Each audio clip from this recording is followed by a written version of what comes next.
Thank you very much, Jim. It's a pleasure to be here. I have considerable respiratory sensitivities, no doubt, from doing research over the years when I wasn't properly protected, and it takes its toll. And ever since 8 o'clock this morning, I've been reacting to something or some things in here. So maybe by the end of the symposium we can find out that information on how this facility is cleaned or not, and with what or not.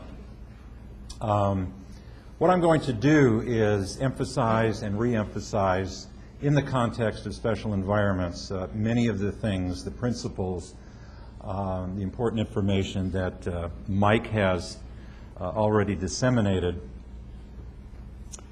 Cleaning being the systematic science-based process of managing unwanted matter, and we'll talk about more specifics. What is unwanted matter? And then tomorrow we do focus on measurement of unwanted matter. Is it going to be total dust mass? Is it going to be ATP? Is it going to be fungal enzymes? Exactly what can these markers be? And can they move us towards particular threshold limits, standards of care in terms of the science of measurement? Effective cleaning, okay? Maximizing the removal of pollutants and minimizing residues, the biological, the chemical, the particulate. Frequency of cleaning. It's amazing how many consumer products that are out there for the home environment, spray disinfectants, various carpet cleaners, and so forth. The commercials on television, all types of claims, usually with the end result being how clean it looks, how improved the environment is now. Nothing about health claims, and certainly even if you read labels, very often there's no frequency that's determined. Frequency is an important element of managing the indoor environment in terms of unwanted matter. Safety. We need safe products. We need to reduce and minimize exposures to those who perform cleaning, whether it's facility maintenance staff in a school building, or as Mike referred, the critical component of cleaning and the staff that does it in healthcare environments. Cleaning is the condition free of unwanted matter. Matter is anything, again, and we'll get to more specifics as that question has already come up. For example, I'll mention several times dust. I've had people come up to me after various presentations and kind of whisper and say, "This is embarrassing, but what is dust?" And what is dust? Well, it's a semblance of very fine particulates. They may be biological in nature. There's various fibers, soil, organic, inorganic materials. Cleaning for health. This is where we're starting to go now. Process where effective and frequent cleaning controls pollutant reservoirs. We'll define what a reservoir is. A microenvironment, a subcompartment, with subsequent reduction of occupant exposures and corresponding decreases in human health risks from pollutants regarded as toxic, infectious, allergic, inflammatory. Physical components, structural, mechanical, finishing, and furnishing materials, and everything physical associated with them. Fibers, coatings, paints, sealants. These can abrade, generate fine particulates, become components of dust, and unwanted matter that becomes airborne, results in exposures, needs to be reduced. The physical and then the biological, the bacteria, the fungi. We get to infectious disease, certainly the viruses, components of biological materials and agents. They're antigens, they're endotoxins, exotoxins, and some examples in that regard. All of these can be considered pollutants. All of these can be found normally in an indoor environment, may not necessarily be visibly affecting an individual in terms of health-related symptoms. But when these pollutants build up to a certain point, then the attack rate of the population typically goes up. And it may take some time. This does get us into the area of susceptible individuals, which we'll talk about. Reservoirs. This is where pollutants build up. We can refer to them as microenvironments or subcompartments. Collect and retain dusts and their associated pollutants, biological, chemical, on a continual basis. The fact that we have a buildup on a continual basis, that the indoor environment is an ecosystem, means we have to keep the removal process going on a continual basis. We're back to frequency again. Okay? If someone comes in and cleans this carpet once a year, okay, they can say that they clean it routinely once a year. Is that frequency sufficient? Well, I think we'd all have to agree, no, it's not, considering the hundreds, thousands, tens of thousands of people in a year perhaps that move into this environment, bringing with them track-in of various sorts. We don't know what the HVAC system is spewing forth, what's being taken in from the ambient air through the mechanical ventilation system. Examples, prime examples of some of the most important subcompartments or reservoirs or microenvironments. The indoor environment is an ecosystem, an artificially created one. Ecology, ecosystems, by third grade now, children have heard those terms. They understand it. They probably heard the phrase global ecosystem, as Mike has mentioned it this morning. Well, this is an ecosystem because we have physical boundaries. We control comfort factors, temperature, relative humidity. We have particulates moving in and out. We have reservoirs that are collecting dusts and associated pollutants on a routine basis. We want to prevent these reservoirs, these subcompartments, these microenvironments from becoming sources that actively disseminate. For example, carpet upholstery, mattresses, and pet areas typically harbor more than 100,000 mold spores per gram of dust. And to the lay public, that's horrendous. People start thinking about removing carpet from their home. No, this is normal. It's not necessarily a hazard. Yes, your toddler can crawl on that carpet. Carpet by its nature retains what's deposited there from airborne fallout, what's tracked in from shoes and clothing.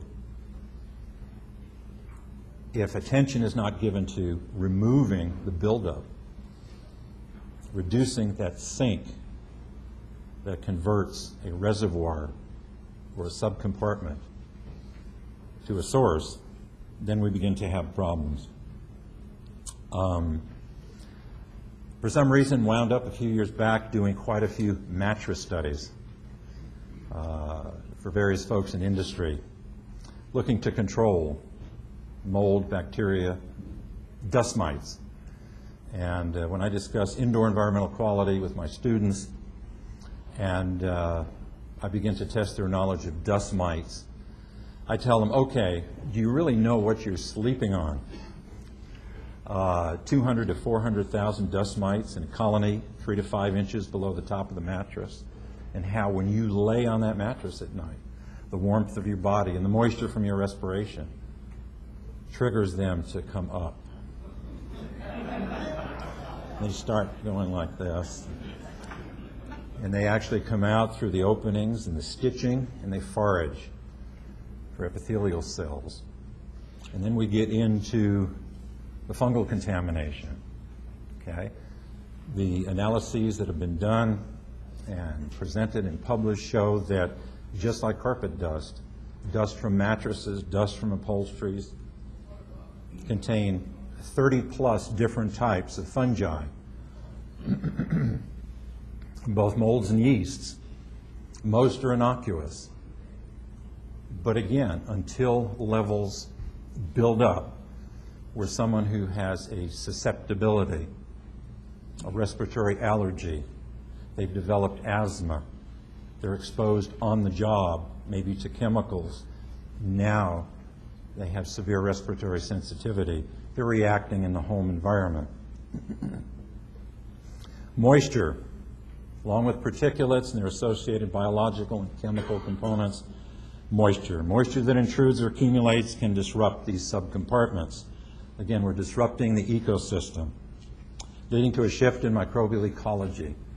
So the whole science now of water damage restoration, which we've really investigated fairly thoroughly over the years. Mike and I began our association back in late 89, 90. And one of the first studies we did was in Denver. And we worked with a professional cleaning and restoration company. And that was my introduction to the industry and the challenges there.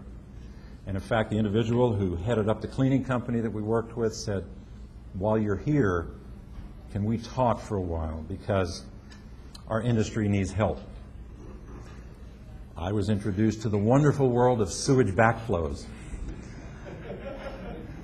Raw sewage in a home or building, 1 to 2 feet deep. Things floating in that sewage. The health challenges and risks of being tremendous. And the question being, what do we do? Do we spray a chemical to disinfect and then extract the water and then use another chemical? Or do we extract the sewage? And how do we protect our workers in doing that? And when do we bring in the chemicals? The focus isn't with microorganisms just to kill. We can kill microorganisms and still leave intact antigens that people may react to. But my involvement with the cleaning industry at that time led to my involvement with ICRC. Consequently, we now have the 3rd edition of the S500 Water Damage Restoration Standard. And we're about to finalize the 2nd edition of the S520 on mold remediation. And that is one example where science is taking the lead in determining an appropriate standard of care. So the goal of cleaning is to help maintain a healthy indoor ecosystem by preventing dust and moisture accumulating reservoirs from becoming active pollutant disseminating sources. Susceptible individuals in special environments, and that's going to be our focus. Who are they? Well, first of all, the environments we find them in. Hospitals, schools, nursing homes, rehab centers, daycare, homes of the immunocompromised. Okay? The largest healthcare environment is the home. Most people recuperate at home. Managed care says, okay, you're out of here in 4 days, 5 days. They really, literally recover at home. Cancer patient on chemotherapy is an outpatient. Okay? Goes in every other week for their particular treatment. What is their home environment like? Does the physician say, wait a minute, before I discharge you from the hospital, have you had water damage in your home? When have you had your carpet cleaned? Do you have a mold problem that you know about?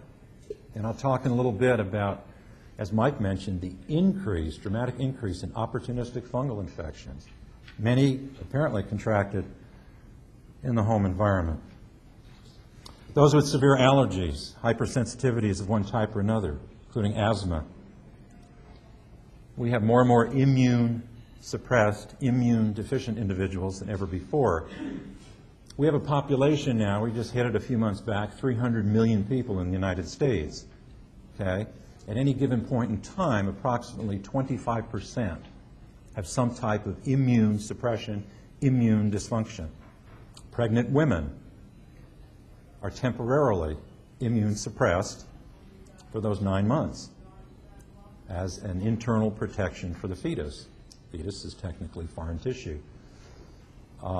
We have people on medication that suppress immune function. We have individuals, obviously, with immune deficiency diseases of one type or another. Children and young children. Children are not just small adults. Okay? They're anatomically different, physiologically different, immunologically different. Unfortunately, many times, especially in the home environment, the school environment, they tend to be the canaries in the mine. Are we recognizing the signs and symptoms? There's a tremendous need for education of school personnel in recognizing allergic type symptoms, asthma type symptoms. I just had one of my graduate students for her master's project do a survey across the entire state of Utah in elementary schools and the degree of knowledge in teachers, staff, and administrators about asthma. And it was really revealing because I had assumed that as time went on, the longer the teachers were in the classroom, the more they would have knowledge about asthma.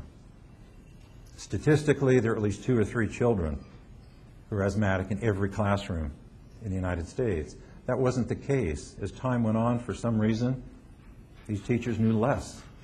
Those that had been in the classroom over 20 years understood less than people just teaching within the last 5 years. The elderly, young and the elderly, have poor immune function. Okay? Once we get over 40 and 50 and so forth, we're deteriorating immunologically. We're more susceptible. Look who succumbs to West Nile virus every year. Okay? It's mainly the elderly. It's mainly those over 65 that incur the fatalities. The fungal infections I mentioned. We're talking about organisms that are outdoors, and normally they play a part in composting and decaying vegetative material. Indoors, they can tend to accumulate. One in particular that's a recognized pathogen would be Aspergillus fumigatus, what we term thermotolerant. It can grow at body temperature. And hence it does infect individuals who are very much immunosuppressed. The medical community looks for newer, quicker, and better diagnostics and more effective fungal therapies and surgical procedures. They don't give attention to prevention and control in the environment. Specific risk conditions for opportunistic fungal infections, you see here, all associated with some type of immune suppression, immune deficiency. Where do these molds grow? Well, wherever they can. Wherever it's moist and they have living tissue, where they can ecologically adapt to that environment. Molds can grow in the sinus passages, the nasal cavity, the lungs. These light spaces here that you see on the X-ray. Okay? We'd like to see dark spaces, indicating we've got air and oxygen in there. But this is actually an aspergilloma. This is a fungal ball growing in the lung from Aspergillus. Really, at this point, it's diffused through that right lung, and the only thing that can be done is to remove the lung. In addition to very toxic antimycotic drugs. This is the bottom condition there, invasive pulmonary aspergillosis. Cases are increasing. Schools. Mike and I even reflected early this morning when we were doing that study in Denver. We were looking at all 5 standard carpet cleaning methods and pollutants generated. And we had the latest measurement and sampling techniques. Again, doing cleaning-related research. And we had to include a school environment. There was one kindergarten classroom. It was on ground level. It was at the end of a wing. There was a door immediately adjacent to it that went onto a playground that was not paved. It was dirt. Children would play on the dirt for recess, come in, and sit on the carpet. Sometimes they would wet the carpet. I took about 3 steps into the room, and because of my sensitivities, started to react. And as Mike was reminding me, my face turned red and flushed, and I said, "Mike, there's a problem in here."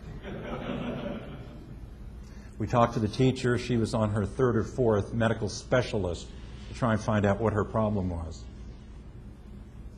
We knew the carpet looked bad. It was old. We found the maintenance person responsible for that wing. And I'll never forget this. I said, we're here looking at cleaning and what needs to be cleaned and so forth. Just a couple of questions. Do you ever clean the carpet in this room? He said, "Oh, yes, I do. I mop it once a week." We've got the track in, we've got the dust accumulating, we've got the mold spores just coming in, and he's adding water. Okay, so let's plant the garden, help it grow. I said, "Okay, do you ever vacuum this carpet?" And he said, "Well, yes, I do." And I said, "Okay, may I see the vacuum cleaner?" Okay, brought it out, should be in the vacuum cleaner museum. Okay, ineffective. It was an aerosol generator. So, contaminated carpet, moisture added on a continual basis, the subcompartment building up. It's gone from a reservoir now to a source. How many children were affected with respiratory symptoms? How many were being taken to doctors by their parents? Don't know. And actually that risk, once we determined what it was, by the way, we did the dust sampling, we did the analysis, and penicillium was growing in that carpet.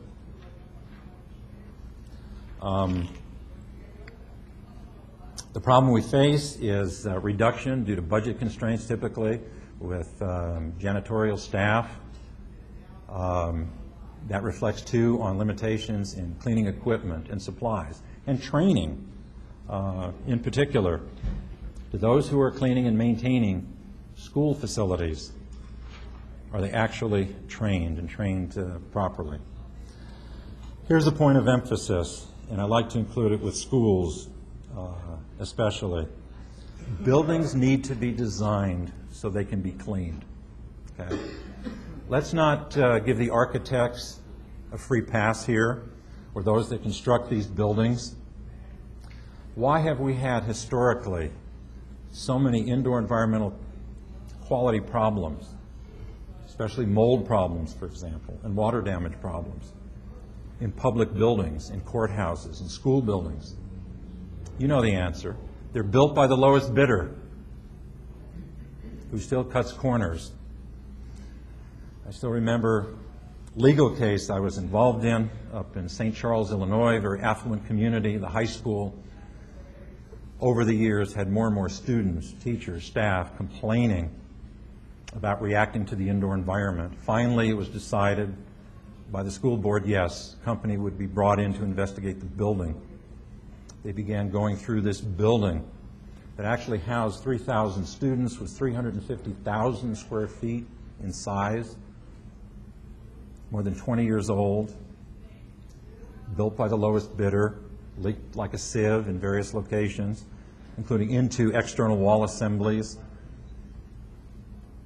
And as the investigating team went through and finally got to the last portion of the building that had been constructed, which now served as a theater, an auditorium, they began doing invasive examination of the structure, and so they opened up walls. Well, it was the last part of the building to be built, and instead of insulation in those external wall assemblies, I guess the contractor figured, hey, we're almost done here, went to the dumpster and got black plastic bags of trash and stuffed them in the wall. Not unusual. Colleagues of mine have told me over the years, yeah, this is common. So we have a problem. Architects are not designing structures so they can be inspected and cleaned. Marilyn Black and I were talking about that yesterday. She has experience with a large multi-story building in a large city in the United States, where for most of the HVAC system, I mean ductwork, it's inaccessible. You can't get to it. If you can't get to it, you can't look at it. Is there moisture condensing and pooling up? Growing mold and bacteria. What's going on? Okay. Design and construct buildings so they can be cleaned and inspected. Hospitals, the infectious agents. Liz Scott will give us much more detailed information. Here we're into source control. So it's the carpets, it's the HVAC system. Okay. I'm not the only one who's ever seen pigeons nesting in the air intakes to hospitals. How does that happen? Who's not in charge here? Comes down to cleaning, keeping those subcompartments from being sources. Facilities must be designed to be effectively clean. Cleaning is the final defense in managing indoor environmental pollution. Extend the same thing to daycare, nursing, and home health care, as I mentioned. When a cancer patient, for example, is discharged to the home environment, again, the physician doesn't say, wait a minute, is your home clean? Have you had water damage? Have you smelled mold? Is anything musty? Okay, if you smell something that's musty, moldy, mildewy, something's growing somewhere. Those are microbial VOCs. Needs to be found and remediated. Unique home environments. Homes of farm workers. This is a recent paper just published last year. But we can go back 30 years. I remember about 25, 28 years ago, similar paper showing that farmers, from taking care of their livestock and baling hay and so forth, when they came home, they transferred thousands of mold spores to their home environment. In many cases, their children had various sensitivities. Here we have them bringing pesticide residues in. We know workers, we've known for over 20 years that workers in battery plants, okay, working with lead, bring lead with them into the home environment if they're not required to change into work clothes, and their children have been affected. Public transportation, infectious disease, we have to address this. Okay?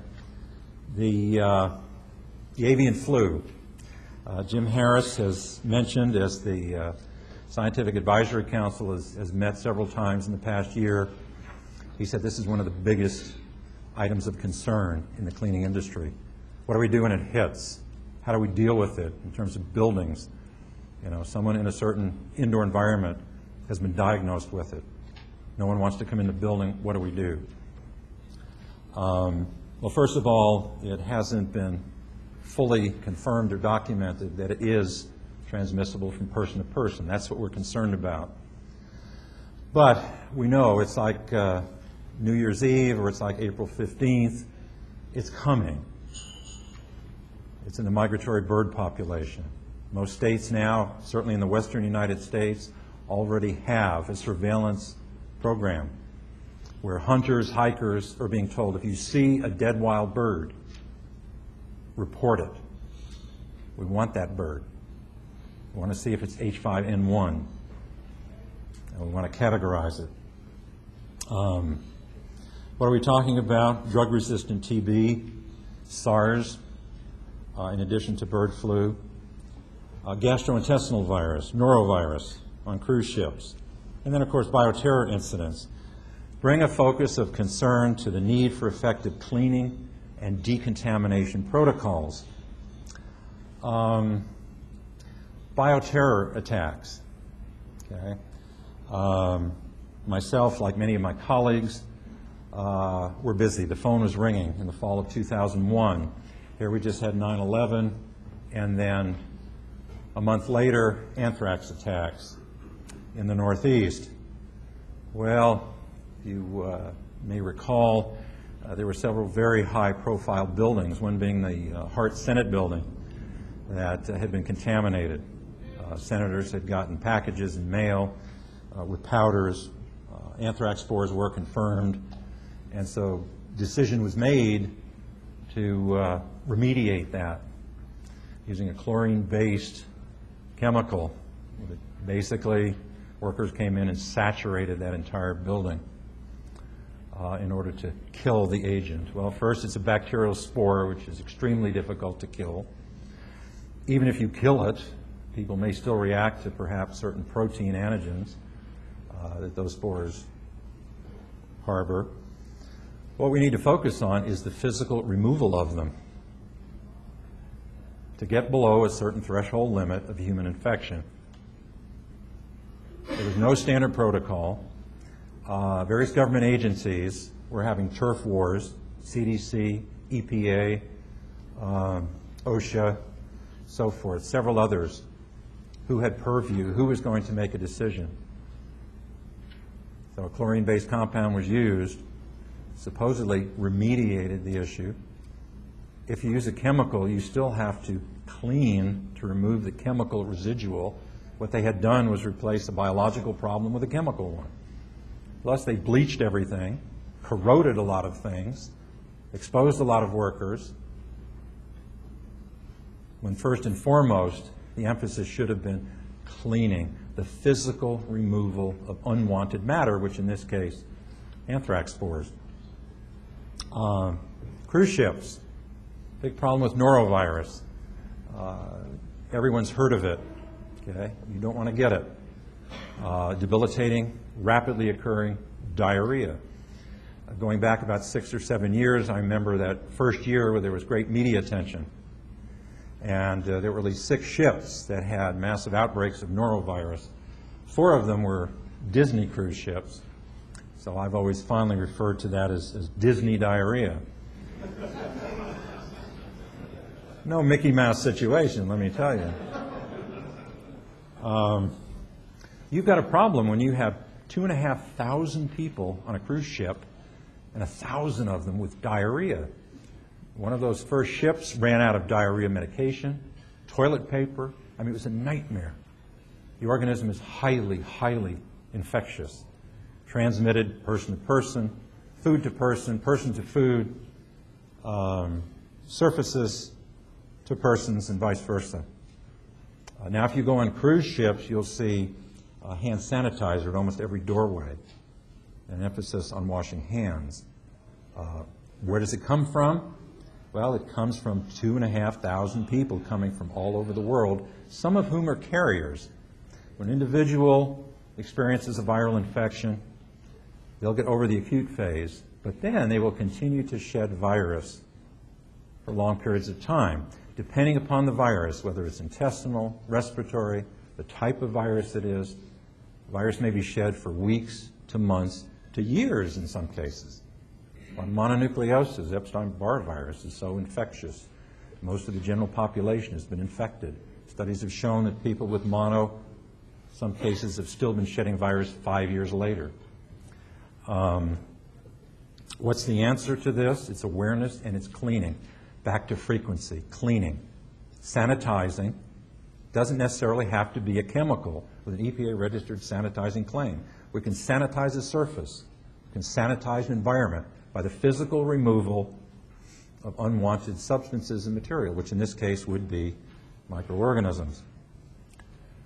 In terms of avian flu, okay, I guarantee you when the first person in this country that's diagnosed with it, and it's quickly found that an hour before he got off a plane from Hong Kong, that plane's not going anywhere. Who's going to clean that plane? And how is it going to be done? What standard protocol will they use? There isn't one. And there isn't one for buses and subways and any type of public transportation, not to mention sports arenas, large places of public gathering. We need these standard protocols. We need these standards of care. Cleaning involves the use of removal, usually HEPA vacuuming, with wet cleaning and sanitizing that effectively reduces the pathogen burden to a level below an effective threshold. One thing we all did when those anthrax attacks occurred was to go back in the literature and look at the data for infective dose and the classic studies that were done in these trailer-type environments with monkeys. And they were done well for the time. And we can see infectious dose was roughly 5,000 spores for pulmonary anthrax to occur. So at least that gave us some type of gauge.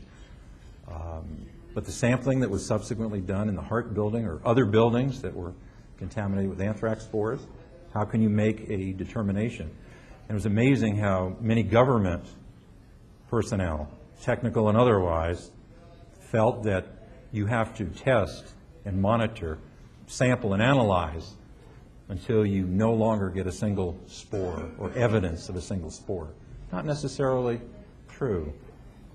We have an infectious dose, okay, for every disease. Again, more susceptible individuals than ever before have increased that risk. What I'd like to do now, very quickly, is present to you a study that Mike had referred to, the most extensive study in terms of cleaning and cleaning effectiveness that had been done to that time, and remarkably, since. There have been other studies done, short-term. Mike did another one last year, very revealing, in a university-type environment. 3 papers resulted from this. The major one that you see there, published in the journal Indoor Air. And I'd like to emphasize some particular aspects of it.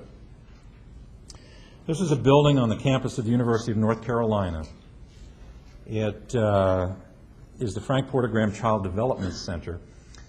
What this building was, and I have multi-office or multi-use there, offices, labs, daycare. The daycare had 60-plus students, children, from age 3 weeks to 5 years. And they actually watched them develop socially. They would select children from the environment, parents could apply, and basically turn their 3-week-old over on a daily basis. It was free daycare, but they could observe outbreaks of illness. They could look at social development and so forth. You know, when did children suddenly develop a certain syndrome, autism perhaps. So there were offices there for psychologists, physicians. There were physical examination rooms, laboratories that did analyses of various sorts. In fact, this has always been one of the first places where, in the state of North Carolina, some of the first flu virus samples would come from. You know, getting in end of September, beginning of October, you start getting into flu season. It really doesn't hit till November, December, so on, but children would get sick. They'd do throat, nasal washings, isolate the influenza, pass it on to the state and the CDC. A lot going on. 2 full-time housekeeping staff with some support, carpet cleaning, building restoration if there was a flood or something from other offices on campus. What we decided to do is to monitor that building. And this was a non-complaint building. And the focus was to monitor it for the better part of a year, if we could. You're always faced in doing research with constraints by time and resources. And so we thought, well, at the very least, let's do at least half a year where we have baseline of what you see here. Carpet dust mass. How many grams of dust per square meter of carpet on different floors in these different subcompartments of this multi-story indoor ecosystem. We did airborne dust mass, 24-hour monitoring. We'd reset our samplers and so forth. It took a team of 4 to 6 people a month to get everything set up to do monthly routine measurement of what you see here. Laser particle counts from 0.5 to 15 micrometers. It went 0.5, 1, 5, 10, and 15. I remember we decided to include the boulders, the bigger particles, 10 and 15. Yes, they're going to fall out of the environment much quicker, but they certainly can be trapped in the nasal passages.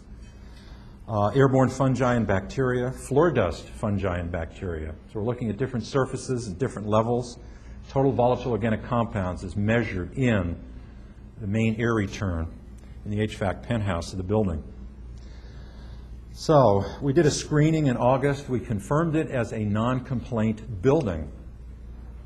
There were no complaints among the 214 people who worked there. No one said, gosh, you know, I come to work and within a few minutes I get to my desk, my office, I've got these problems. You know, nasal congestion, headache, or whatever. People like to work there. It was a pleasant environment. So once we determined it was a non-problem building, we then monitored over the next 4 months, giving us 5 months worth of data based on the particulates and the biologicals and the VOCs.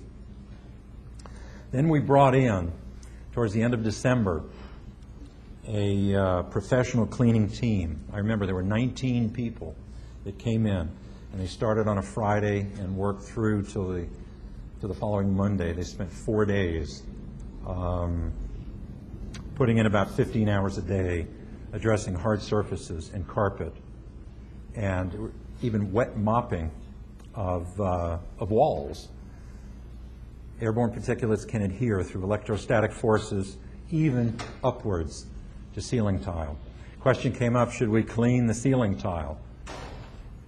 We made a decision no, because in doing that, the method would be abrasive and we would actually liberate particles and fibers. Okay, but we did attend to the ceiling space and any potential water leaks. The air handling system was balanced before we began this. Again, a non-problem building.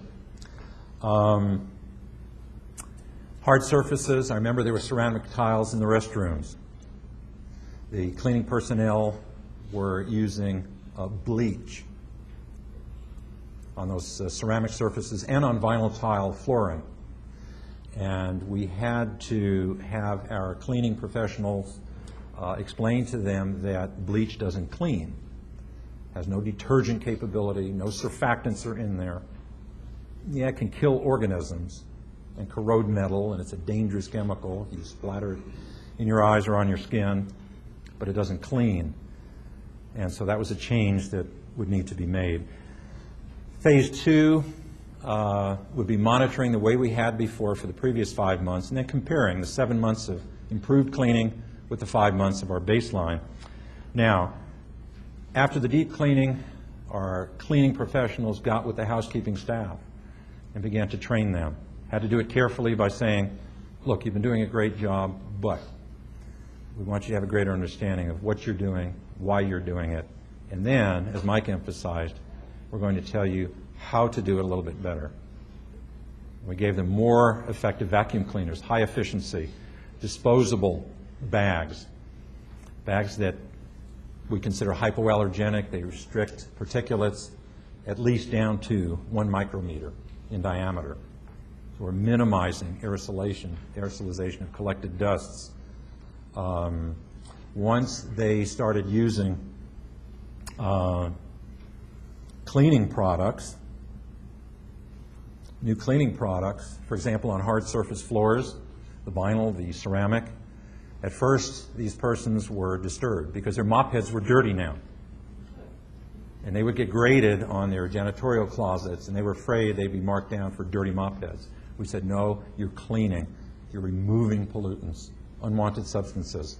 We'll give you all the mop heads you could ever want. Please keep doing what you're doing.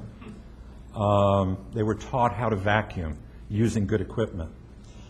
Entryway, walk-off mats. You know, these 13-foot weren't there to begin with. Let's prevent pollution from coming in to begin with. So lots of training. Here's for particle reduction, high-efficiency vacuum cleaners. The bags I spoke about. A medium-speed floor buffing machine instead of a high-speed, which would aerosolize pollutants. HVAC system, as I mentioned, was inspected, balanced, worked beautifully for a 20-year-old building. Never more impressed. Improvements for VOC reduction. Cleaning product assessment and replacement. Mike got with our cleaning professionals. They looked at all the formulations and the MSDSs. As Mike mentioned, it wasn't a question of chemical formulation, but it was cleaning effectiveness. It was looking at what do we know about these formulations that would give them maximum removal capability. Biopollutant reduction, I mentioned detergent replacing bleach, the vacuum machine. Repairs had to be made. When something happened, and this is key in terms of overall maintenance that we tie in with cleaning, okay, it's part of O&M in any building, any facility, you deal with it right away. You don't say, well, yeah, that corner of that building's been leaking for several months, and we will get to it. You can disturb the entire ecosystem that way. Source removal. This was interesting. In the daycare area, one of the teachers, the personnel there, had brought in a rotting log for the children to watch the mushrooms grow and the mold and the bugs crawl out. It's a source, I said, out. And they had a little kiddie pool they filled with water. Rarely did they change it. It was a microbial soup. And the little toddlers would go over and splash in it and float boats, and so out. They had the same thing where they had a jug of flour. This was great for the children to play in. It was like a little sandbox with flour, organic pollutants, fine particulates, out. So attention to reservoirs and preventing them from becoming sources.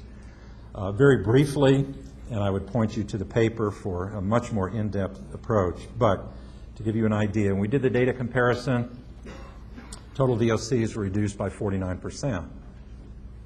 Wasn't statistically significant, but it was 49%.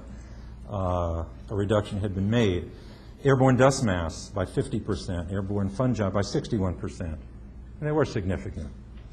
Airborne bacteria by 40%, carpet dust fungi by 40%, carpet dust bacteria, and related endotoxin, which makes sense. Okay.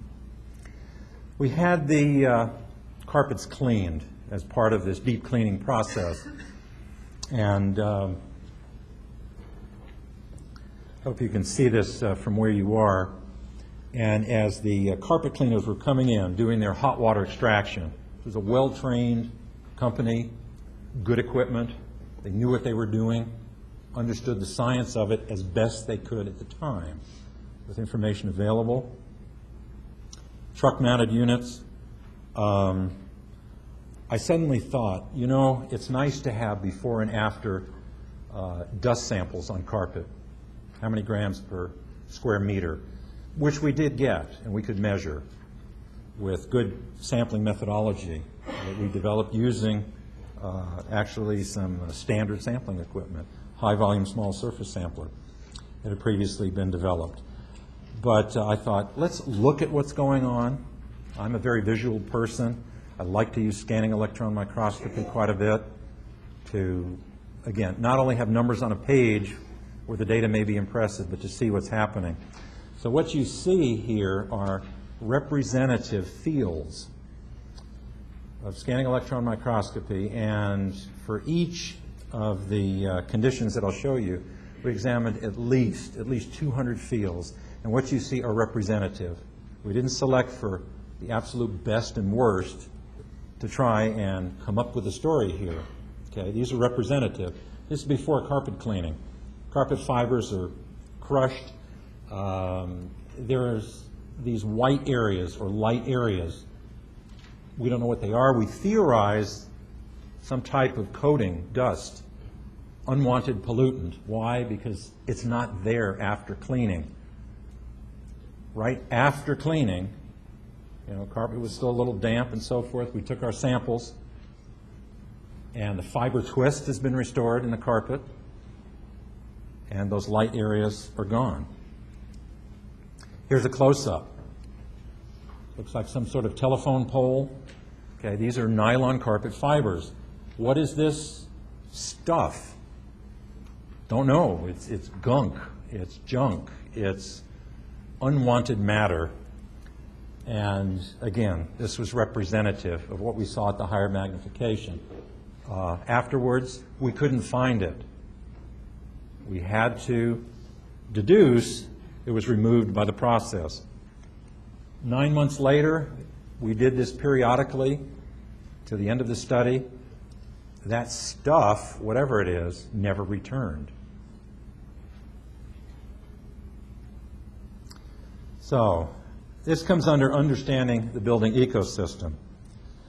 Our data revealed intricate information about the indoor ecosystem and how source management and cleaning together can stabilize subcompartments and help prevent pollutant buildups. For example, quantitative measurements of airborne dust mass and carpet dust mass showed an inverse relationship. This was amazing. I mean, it makes sense, but it took science to actually show that it occurs. What we found, and we had continuous total 24-hour airborne dust mass sampling, and then we had dust mass measurement from carpeted and hard surfaces.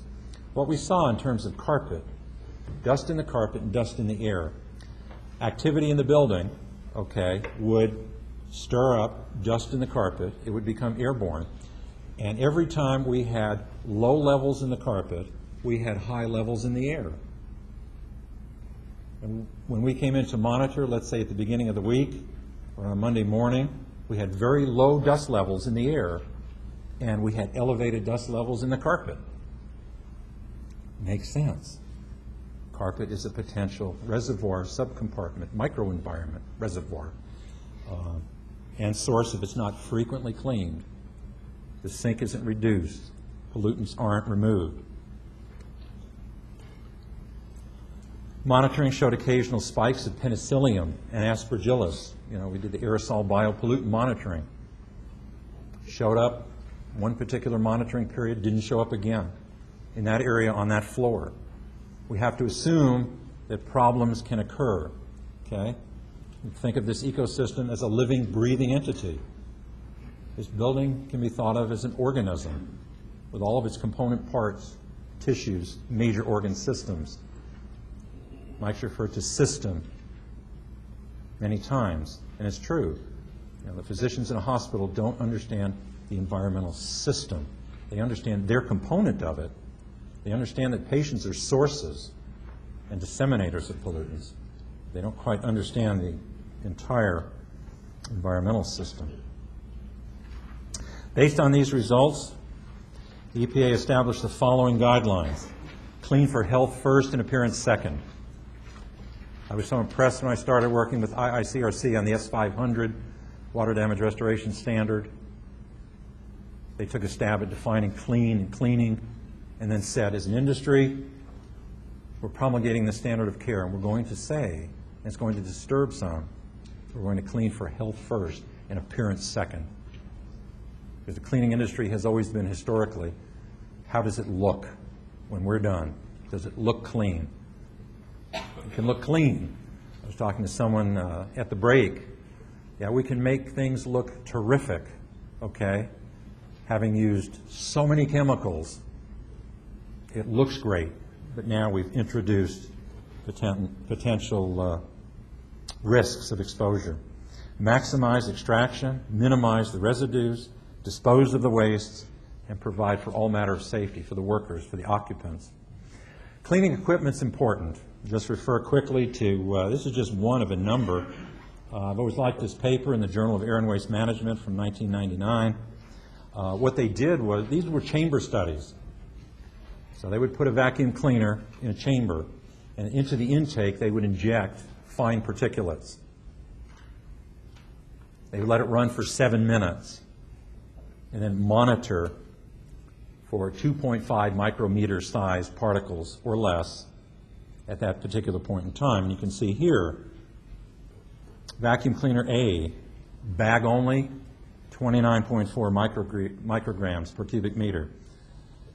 HEPA only on the exhaust, 1. You combine the two, you've reduced it where you have an efficient vacuum cleaner. We need combinations of filtration and effectiveness.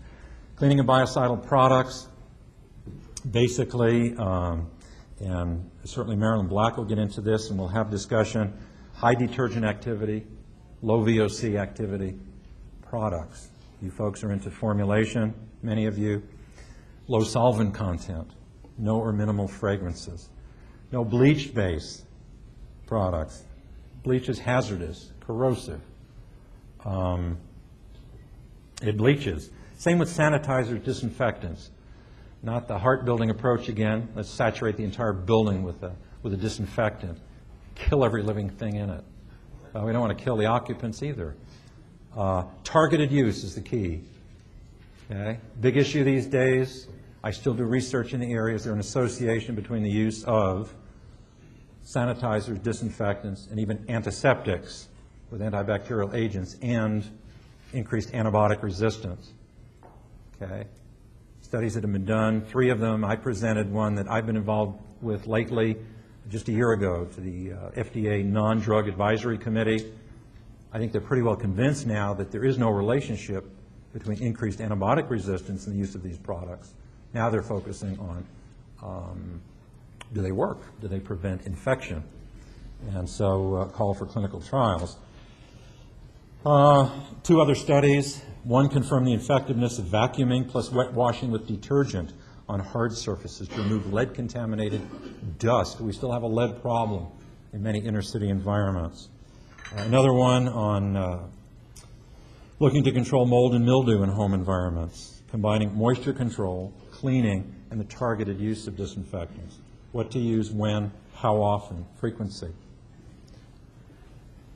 So, conclusions. The indoor environment is recognized as a delicate yet complex ecosystem where contaminant reservoirs, subcompartments can become pollutant sources through the lack of an effective and frequent reduction or removal process called cleaning.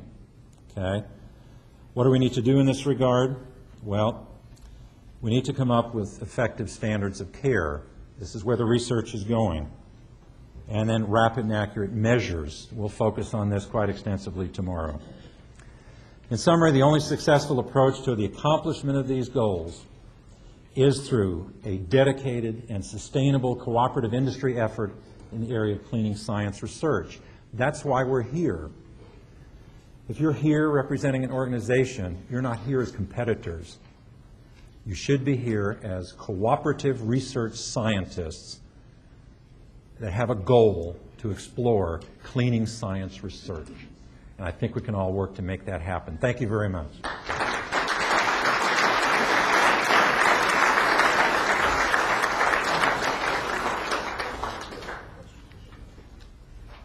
Let's use the same procedure.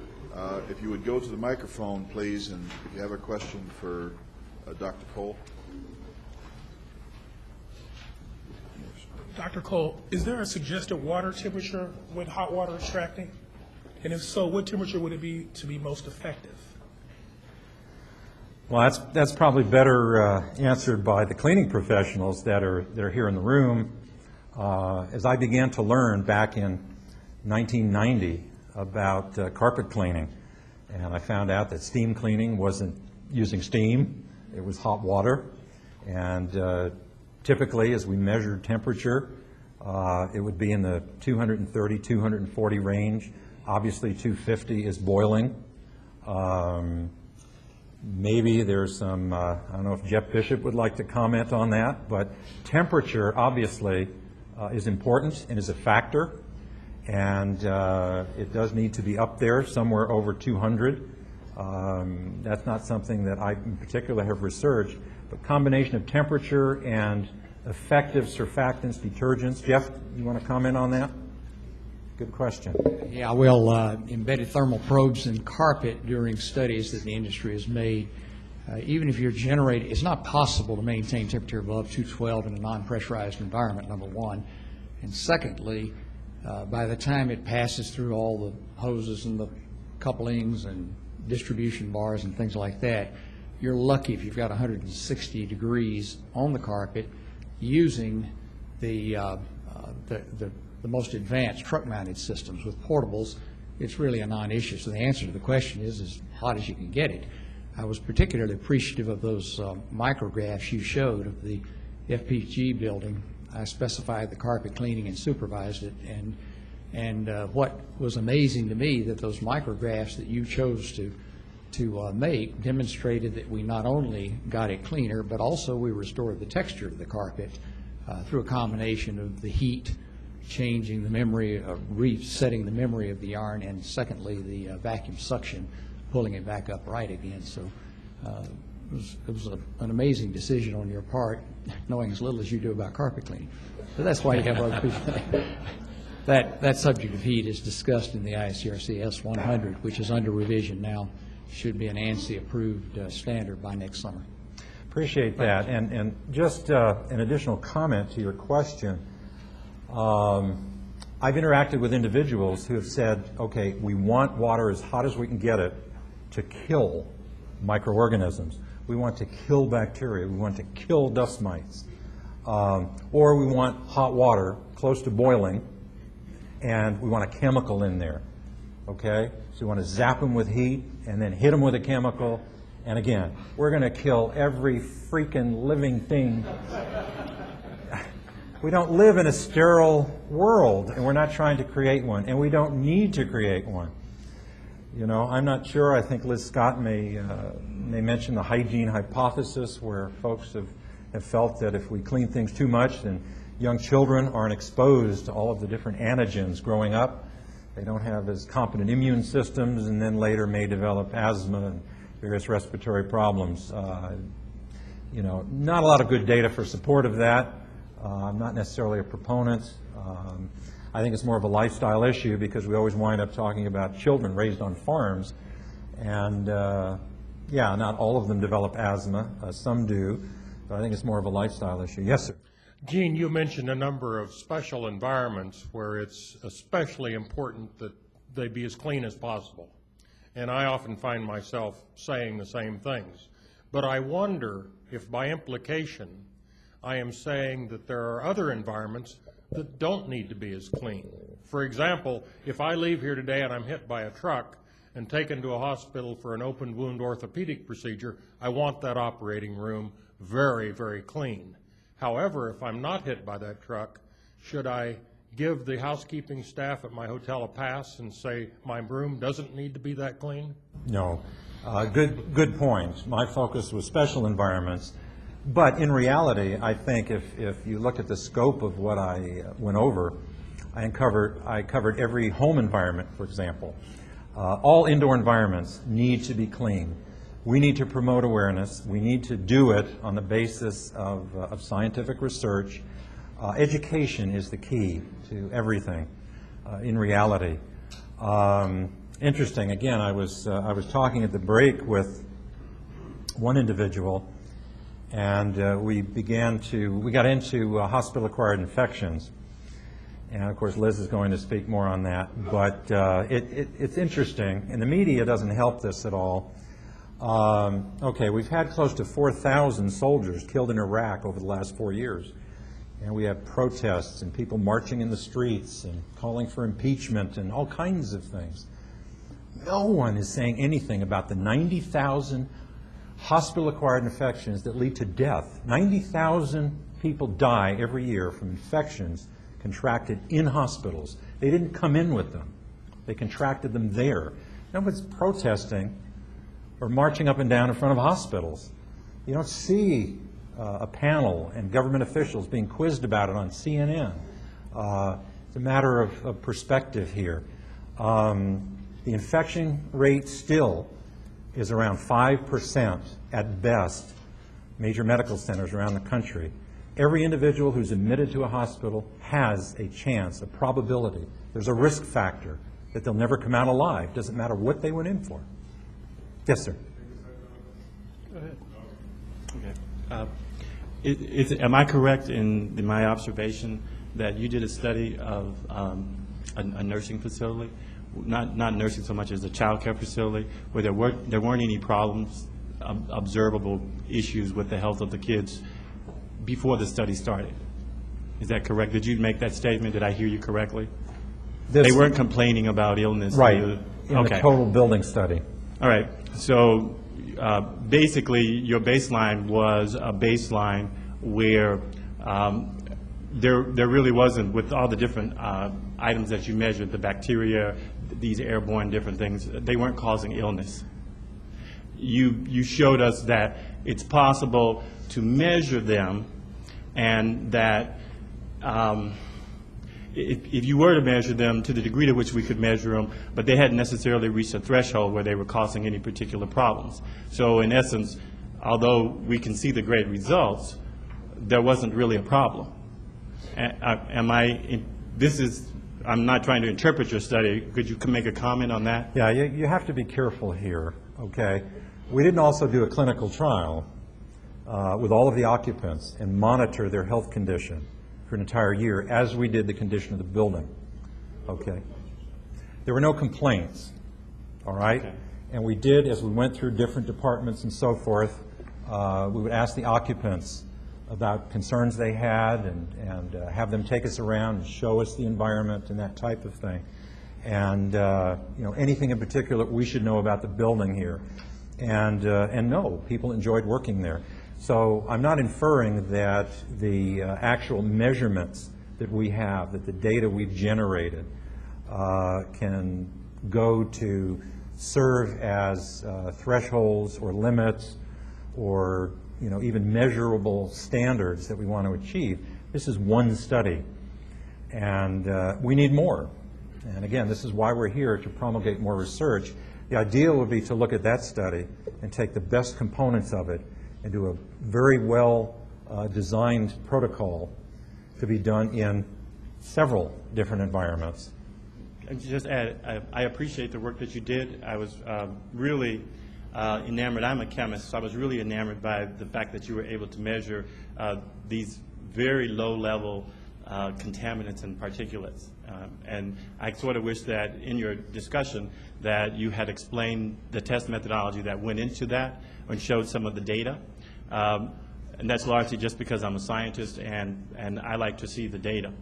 And I guess my other, if I was going to make another comment, it would be that who do you think assumes or should take the responsibility if we just say our industry is broken down into suppliers, formulators, distributors, and also then the cleaning service provider, and then of course that person is servicing the customer. Who do you think, or where in that chain is the responsibility most likely, or who can you foresee most likely fulfilling the responsibility of conducting a lot of the research like what you did here?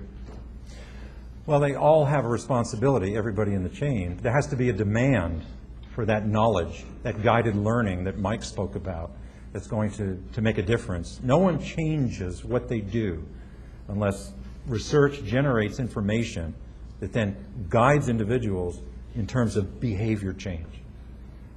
This is critical. I have a 4-year study going on in South Africa right now amongst a large poverty population.